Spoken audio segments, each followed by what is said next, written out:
कुठलेही धक्के आता यापुढे लागू नयेत ही जी अपेक्षा आहे ती आम्ही पूर्ण करू.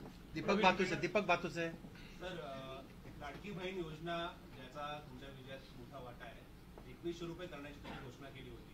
तो निर्णय साधारणतः कधीपर्यंत होणार? आणि दुसरं, आता एक अशी चर्चा सुरू आहे की 1500 जेव्हा दिले तेव्हा स्क्रुटिनी कोणतीच झाली नव्हती. आता 2100 देताना स्क्रुटिनी होणार अशी चर्चा आहे. त्या संदर्भात वस्तुस्थिती काय आहे? असं आहे की पहिल्यांदा तर ही योजना आम्ही सुरूच ठेवणार आहोत आणि 2100 देखील आम्ही देणार आहोत. आता बजेटच्या वेळी त्याचा आम्ही विचार करू आणि शेवटी आपले सगळे आर्थिक सोर्सेस जे आहेत हे सोर्सेस योग्य प्रकारे चॅनलाइज झाल्यानंतरच आपल्याला ते करता येतं. त्याच्यामुळे ते करण्याचा निर्णय पक्का आहे. जी आश्वासनं दिली ती आश्वासनं पूर्ण करू.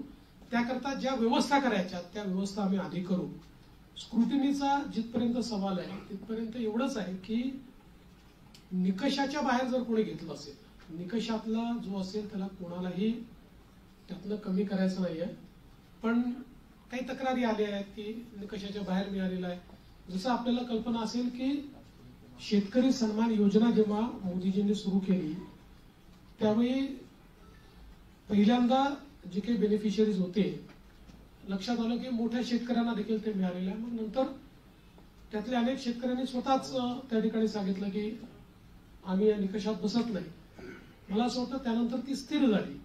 अशाच प्रकारे जर ऍपरंटली या योजनेमध्ये काही ज्यांना आपण निकष ठरवलेले आहेत त्या निकषाच्या बाहेरच्या आमच्या बहिणी मिळाल्या तर त्याचा पुनर्विचार होईल. पण सरसकट काही पुनर्विचार वगैरे करण्याचा विषय नाही.